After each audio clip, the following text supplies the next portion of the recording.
定品尝过客家的菜包、客家小炒，但是你肯定没有看过真人演出的。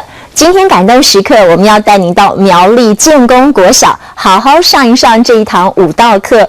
因为呢，把客家美食就融入在舞蹈教学当中，小朋友们透过了肢体动作，表演出各种料理的意象，当然从中学习到了客家饮食文化。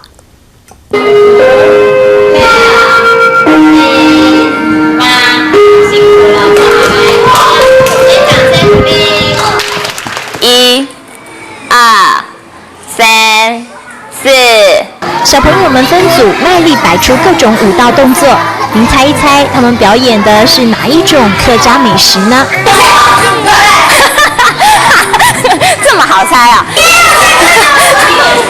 答对了吗？就是菜包。小朋友们很有想法。为什么想做菜包？因为菜包通常都是我们家常便饭，是客家人。哦，每个同学都发挥创意和想象力，再来猜猜这又是哪一道客家料理？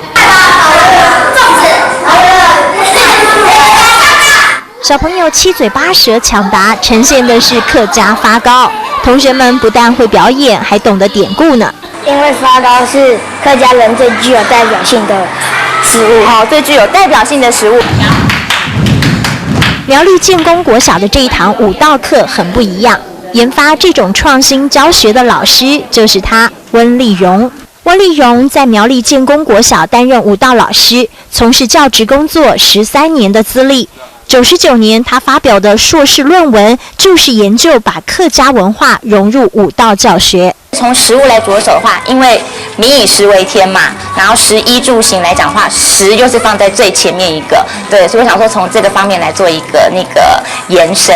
我们客家的美食，你看咯，这个萝卜糕。白板上贴满了各式各样的客家美食。温老师在大家表演之前，会先告诉小朋友这些料理所代表的客家精神。客家的饮食有听过，很香、很咸、很油，有听过吧？口味很重，对，就是这个原因来的。是因为我们居处在那种山居呢，就是比较的生活很困苦，所以我们的祖先多么的辛苦，对不对？大汤圆。屁股粘在地板上。全班小朋友这会儿变成了客家汤圆，老师就是厨师，小汤圆随着不同的指令翻滚舞动，整堂课欢笑声不断。这个汤圆太特别了，哇，造型好，非常的特别，很好玩，因为老师会教我们很多很有趣的东西，然后让我觉得每次上舞蹈课的时候都很快乐。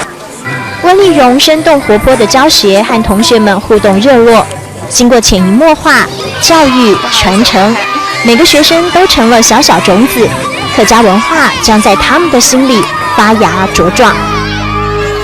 客家汤圆的 Q 软像孩子童稚的笑声，总是让人难忘。当孩子用一个笑容演菜包，当孩子用一段话语说发糕，见证了温丽蓉的爱客家，也成就你我的感动时刻。